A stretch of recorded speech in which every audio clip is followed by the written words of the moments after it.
Prolonged standing during the third trimester can restrict blood flow to the unborn child. Yet for 8 hours a night, that was the only option for a visibly pregnant waitress at Il Tavolo. Her manager's rule was absolute: no sitting. Until the night the only man who could fire her boss walked in. Her name was Sophia. 7 months pregnant, recently single, and utterly dependent on the tips from her nightly shifts. Every pang in her swollen feet was a reminder. This job was her only lifeline. So she followed the cruel rule, smiling through the pain for tables full of strangers. But when one particular stranger, a man known in whispers as Don Massimo, noticed her wince of agony as she cleared his plate, the real question wasn't if he would act. It was how far he would go. Il Tavolo wasn't just any restaurant. It was a fortress of old-world tradition and silent fear, where the headwaiter Marco ruled with a clipboard and a cold stare. His philosophy was simple: sentiment had no place in service. Pity was a currency that didn't pay the linen bill. And so, Sophia's pregnancy wasn't a condition to accommodate. It was a weakness to exploit, a test of her desperation. She needed the job too much to complain. The father had vanished after the positive test, leaving only a stack of unpaid bills and a crumbling studio apartment. Every shift, she'd lace her swollen feet into shoes a half size too big, wrapping them in bandages that stained with blood by the night's end. Her doctor had written a note: "Employee requires periodic seated rest." Marco had torn it up in front of her, saying the health department only cared about clean plates, not pregnant feet. This was the ecosystem Don Massimo entered every Thursday night. He wasn't just a regular, he was the restaurant's silent anchor. His corner table, table 9, was perpetually reserved, never appearing in the reservation book. His meals were always comped, his wine selected personally by the owner. The staff knew the rules: serve him promptly, speak only when spoken to, and never, ever look directly at the two quiet men who always flanked him. For months, Sophia had served him without incident, just another face in the blur of her exhausting routine.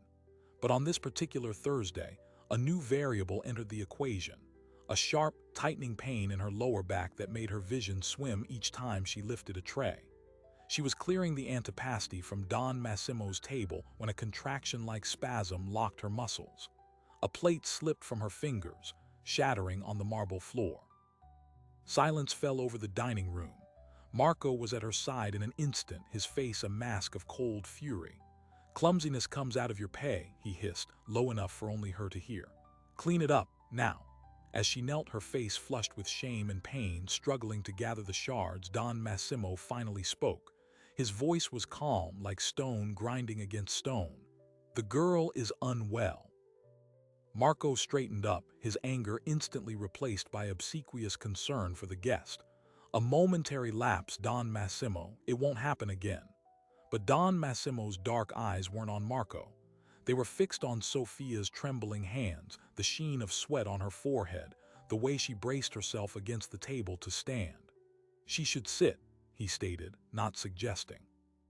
Here was the conflict distilled: Marco's authority versus the unspoken command of his most important patron. The manager forced a tight smile. "Our policy for the front-of-house staff. It maintains standards." Don Massimo didn't reply. He simply watched as Sophia, mortified, limped away with the broken china. The incident should have ended there. A minor scene, quickly forgot, but Don Massimo did something he never did.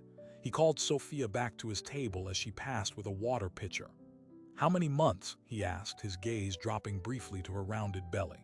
"7, sir," she whispered, afraid even this answer was a fireable offense. He gave a single, slow nod. "My wife," he said, the word hanging in the air with unexpected weight, "had difficult pregnancies. The feet, they are the worst." He then did something that made his two companions exchange a glance. He pushed his own chair back from the table. "Sit, for 1 minute." It wasn't a request. It was an order that superseded Marco's entire world. Sophia stood frozen, looking from the offered chair to Marco's livid face across the room. The entire restaurant seemed to be holding its breath. This was the first crack in the facade, the first public challenge to the manager's tyranny. and it came from the one person he could not contradict. Terrified of offending either man, Sophia made a choice. She shook her head, a barely perceptible movement. "Thank you, sir, but I'm all right."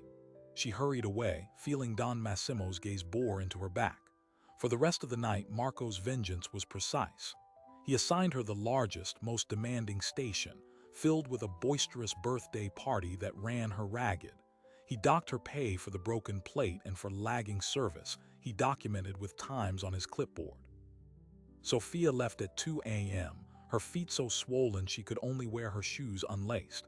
She cried the entire bus ride home, rubbing her aching belly, whispering apologies to the baby. She believed she had survived the worst of it by refusing the Don's chair. She was wrong. She had merely shown Don Massimo the full extent of the fear that governed her life. He had offered a simple mercy, and her refusal revealed a deeper sickness in his favorite restaurant. The next Thursday, Don Massimo returned. He watched not his food but the floor. He saw Sophia wince as she balanced a heavy tray of entrees. He saw Marco, from his perch by the kitchen door, smirk as she struggled. The calculus in the Don's mind was no longer about a single chair. It was about respect, about the insult of cruelty happening under his own nose in a place that bore his tacit protection. He finished his meal and summoned Marco. The manager scurried over, expecting praise. Don Massimo spoke quietly. "The pregnant waitress, you will give her a stool, you will let her sit when she needs to." Marco's face paled, but his greed outweighed his fear. Don Massimo, with respect, the flow of service, the expectations. "If I make an exception for one, the others will."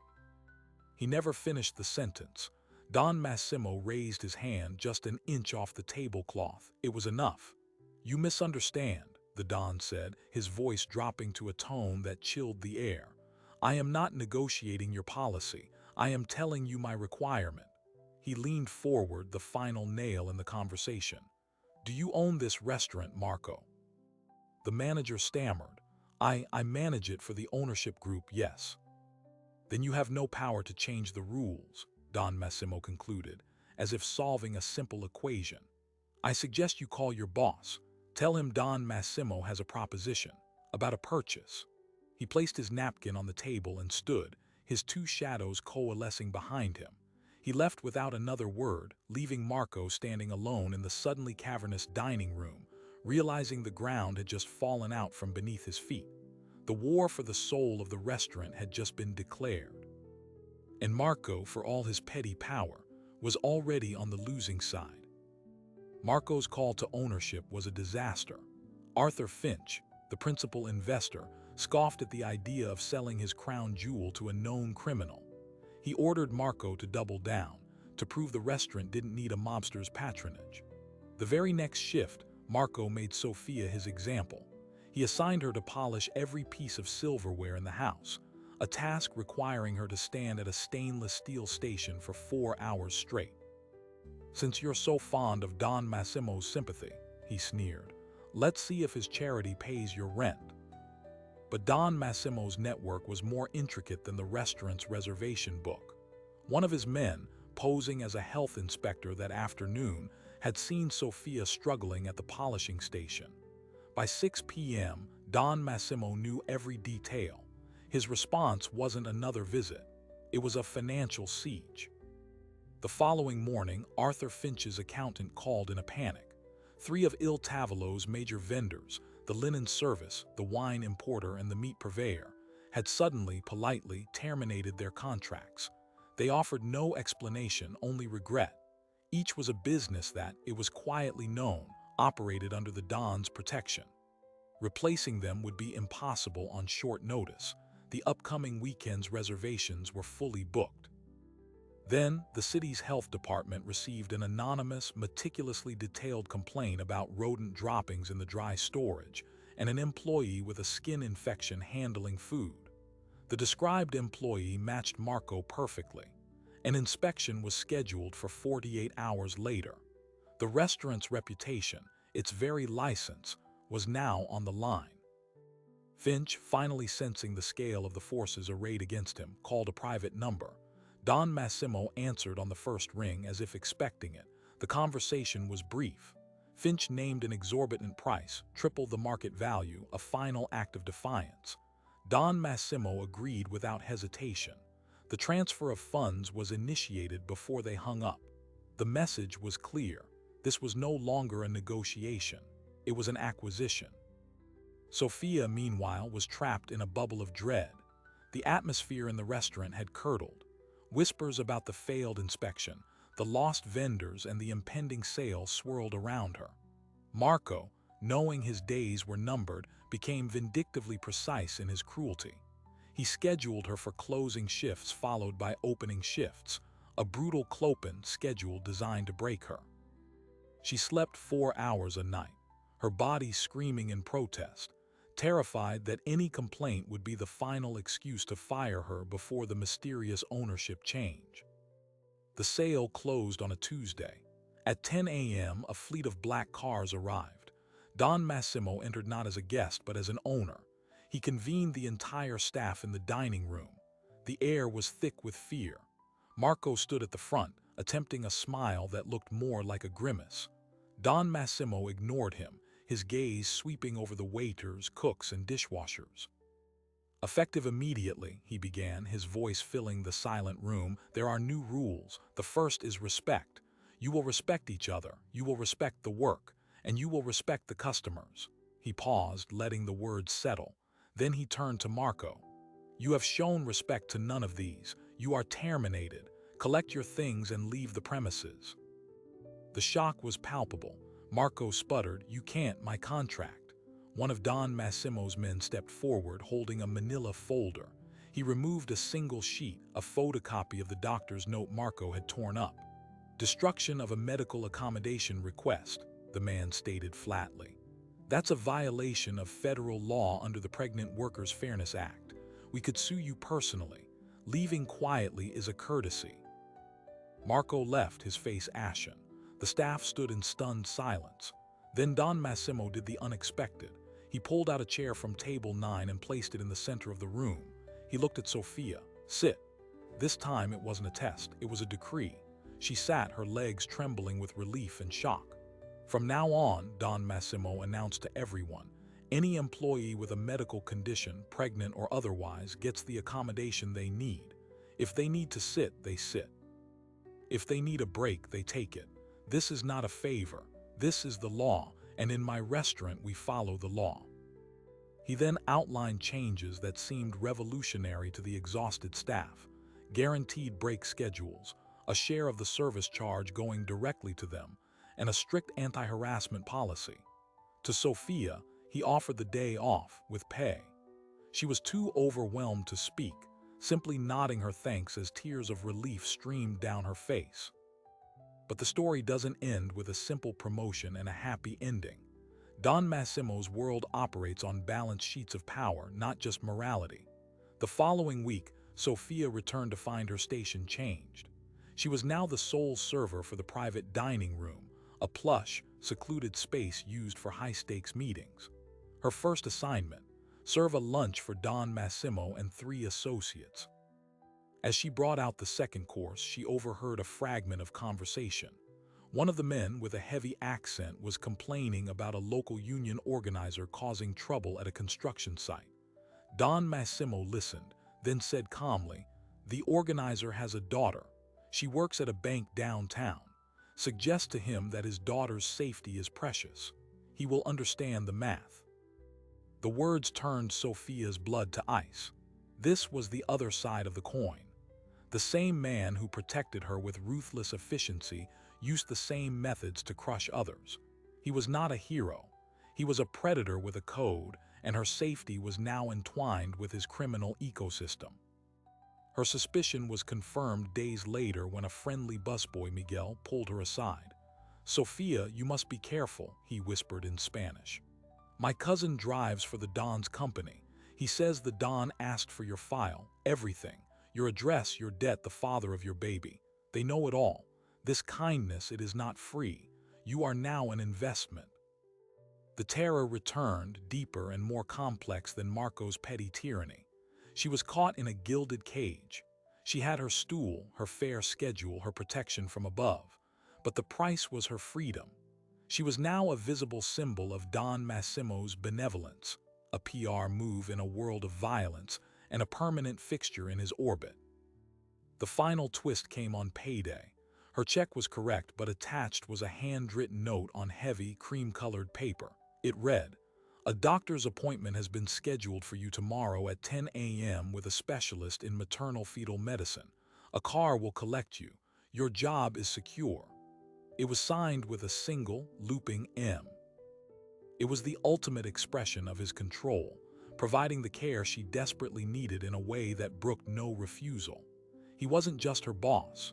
He was now her curator, managing her life and her health with the same detached efficiency with which he dismantled Marco and purchased the restaurant. Sophia held the note, staring at the elegant script, realizing the profound truth. She had been rescued from a burning building, only to find herself in the quiet, luxurious vault of the man who owned the city's fire department. And there was no way out. The medical suite was like nothing Sophia had ever seen. It felt more like a spa than a clinic, with views of the city skyline and a doctor who spoke with calm, unhurried authority. The diagnosis was severe preeclampsia. "Your body has been under immense strain," the specialist explained, pointing to charts tracking her elevated blood pressure. The standing, the lack of rest, it was creating a toxic environment for your baby. Another week or two in those conditions could have led to premature delivery, or worse. The treatment plan was immediate: modified bed rest, medication, and bi-weekly monitoring. As she left, a discreet assistant handed her a bag of prescription bottles and a new prenatal vitamin regimen. The bill, she was told, had been taken care of.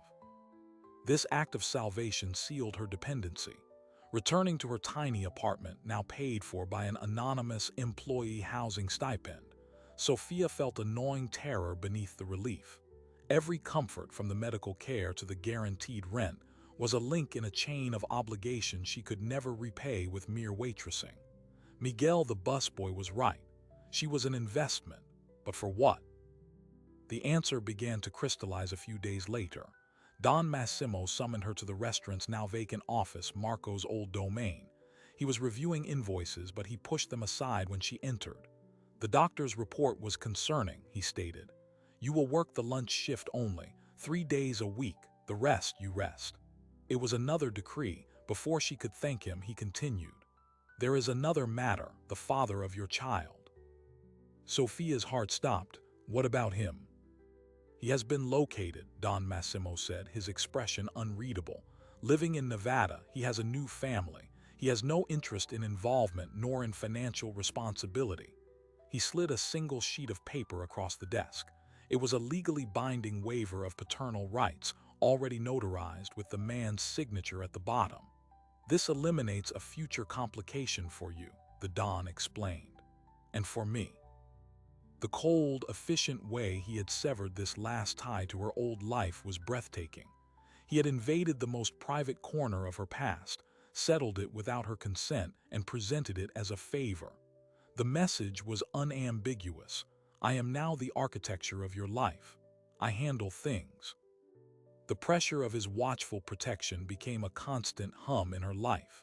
At work, she was treated with a cautious deference by the staff. Some were genuinely happy for her. Others viewed her with wary eyes, knowing she was the catalyst that had toppled Marco and brought a dangerous new owner into their midst. She noticed small things. Deliveries would arrive from suppliers whose names she didn't recognize. Men in suits would have quiet lunches in the private room and leave without paying, their conversations falling silent when she entered. One afternoon, while on her sanctioned break, she witnessed an event that laid the reality bare. A well-dressed man, florid with anger, stormed into the restaurant demanding to see Don Massimo. He was a competing restaurateur, whose new bistro around the corner had just been denied a liquor license after a sudden, uncompromising city inspection. Don Massimo emerged from the private room, listening calmly to the man's sputtering threats of lawyers and lawsuits. "You took what was mine," the man shouted. Don Massimo's reply was ice. "I took nothing. The city found your ventilation insufficient. This is a matter of public health, not business." He then took a step closer, his voice dropping to a tone that seemed to lower the room's temperature. "But since you mention business, how is your son's tuition at Stanford? It is a costly school. A sudden family hardship would be unfortunate." The man's bluster evaporated, replaced by pallid fear. He left without another word. Don Massimo turned, caught Sophia's eye from across the bar where she sat frozen, and gave a slight, acknowledging nod. He knew she had seen. He wanted her to see. This was the ecosystem she now inhabited. Her protection was funded by this same currency of menace. The psychological weight became unbearable. She was drowning in gratitude and terror. She tried to quietly look for another job, something away from the restaurant world, but her inquiries mysteriously dead-ended. A boutique shop suddenly filled the position. A receptionist role required different hours. The invisible fence around her was operational. The breaking point came with a different kind of offer. Don Massimo called her into the office again. "The doctor says you need less stress," he began. "Managing a household alone is stressful. I have a property, a guest house on my estate. It is empty, secure. There is a garden. It would be better for you and for the child." He presented it as logical, the next step in her care. But it was the final move, from monitored employee to live independent, fully enclosed within his world. Panicked, Sophia did the only thing she could think of. She reached out to the one person she believed was outside his influence, her cousin, a paralegal named Alina. They met at a crowded public park, Sophia constantly glancing over her shoulder. She spilled the whole story: the purchase, the doctor, the waived paternal rights, the offer of the guest house. Alina listened, her face growing grim. "Sophia, this is a textbook pattern. It's not kindness. It's called love bombing in abusive relationships, but hear it, power bombing. He's making you utterly reliant on him so you have zero autonomy. The waiver he got, that could be legally contested. He likely coerced it. The job offer's drying up. That's interference with economic relations. It's illegal." She gripped Sophia's hand. "You have rights. The Pregnant Workers Fairness Act he used against Marco. It protects you from him too, if he's creating a hostile work environment through this overwhelming control." "But he owns the work environment," Sophia whispered. "Then we go around him," Alina said, a plan forming. "We document everything. The medical coercion, the housing offer, the witness intimidation you saw. We take it not to the cops, they might be in his pocket, but to the Federal Equal Employment Opportunity Commission, and to the Department of Labor.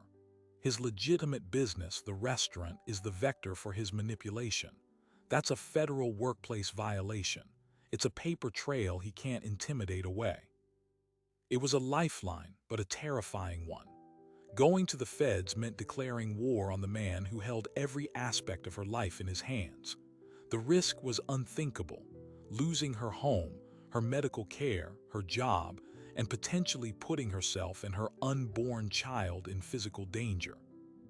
Yet the alternative was permanent, gilded servitude. Sophia made her choice. With Alina's help, she began secretly documenting every interaction: photographs of the doctor's note with Don Massimo's M, a journal of his suggestions that were commands, recordings on her phone of conversations about her schedule and living arrangements. She gathered the paperwork from the medical clinic, the housing stipend checks from an unknown LLC, the waiver of parental rights. The act of gathering evidence gave her a sliver of her power back, but it also made her a spy in her own life. Every smile at work, every polite thank you to Don Massimo felt like a betrayal. The tension was a live wire inside her. Don Massimo, attuned to the slightest shift in his domain, sensed a change. He didn't confront her. Instead, he escalated his generosity.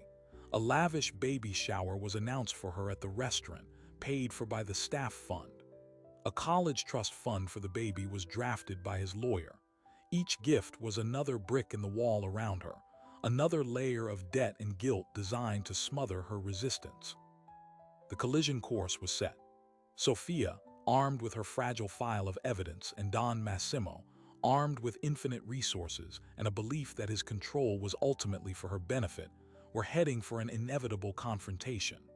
The pregnant waitress he had saved from one form of tyranny was now quietly preparing to charge the throne of the king who had saved her, and neither of them could see the third, unexpected force that was about to enter the game, changing the stakes for everyone. The investigation unfolded with bureaucratic relentlessness. Agents interviewed former vendors, pulled phone records, and subpoenaed the restaurant's books. The pressure was indirect but immense. Don Massimo's lawyers were in constant motion, but this was a different battlefield, one fought with depositions and document requests, not threats. Sophia, now 8 months pregnant and under strict medical supervision, was called to testify in a closed-door EEOC hearing. Don Massimo's head lawyer, a sharp woman named Claudia Rossi, was present. Sophia, guided by a government-provided advocate, presented her evidence: the journal, the recordings, the medical paperwork. She spoke of the overwhelming control, the feeling of being owned. Claudia Rossi's cross-examination was fierce, painting Sophia as ungrateful, leveraging a powerful man's kindness for a payout. But then the hearing took an unexpected turn. The EEOC investigator introduced a new document, the personnel file of Don Massimo's late wife, Isabella. It revealed she had been a waitress at a different restaurant when they met. A note from a manager, dated years ago, cited a nearly identical incident. Isabella, early in her pregnancy with their first child, had been denied a chair, suffered a fall, and lost the baby. The manager who had denied her the accommodation died in a hit-and-run 6 months later, a case never solved. The hearing room went silent. The investigator looked at Don Massimo, who had insisted on attending. "Mr. Massimo," she asked, "is this why you intervened for Sophia, not just as an owner but as penance?" For the first time, the Don's impenetrable composure fractured. A muscle ticked in his jaw. He didn't answer the question. Instead, he looked directly at Sophia, his gaze a complex storm of guilt, defiance, and something akin to pain. "I offered her a chair," he said, his voice rough. "That is all." But it was everything. The entire elaborate, terrifying structure of control was suddenly reframed. It wasn't just power. It was a traumatized man's obsessive, flawed attempt to rewrite a tragedy, using Sophia as a living surrogate for the wife and child he had failed to protect decades ago. His kindness was real, but it was pathological. His control was absolute because the thought of failing again was unthinkable. This revelation changed the calculus for everyone. For the feds, it provided motive but complicated the narrative of simple coercion. For Sophia, it was devastating. Her entire ordeal was a ghost story she'd been forced to act out. In the wake of the hearing, a settlement was brokered. To avoid a public trial and further scrutiny into his broader business, Don Massimo agreed to terms. He would sign over complete, unencumbered ownership of Il Tavolo to Sophia, free and clear. He would establish the legally mandated medical and housing support as a blind trust, administered by a third party, with no strings attached. In return, Sophia would withdraw her EEOC complaint and sign a non-disclosure agreement regarding his late wife's history. It was a staggering outcome. The pregnant waitress would become the owner of the very restaurant where she had been exploited. But the victory was bittersweet, haunted by the tragic shadow of its origin. The transfer ceremony was a small, legal affair in a lawyer's office. Don Massimo signed the papers with a steady hand, then stood to leave. At the door, he paused and turned to Sophia. He said only 2 words: "Keep the chair." Then he was gone, exiting her life as decisively as he had entered it. Sophia gave birth to a healthy baby girl named Lucia 2 weeks later. The medical care from the trust was flawless.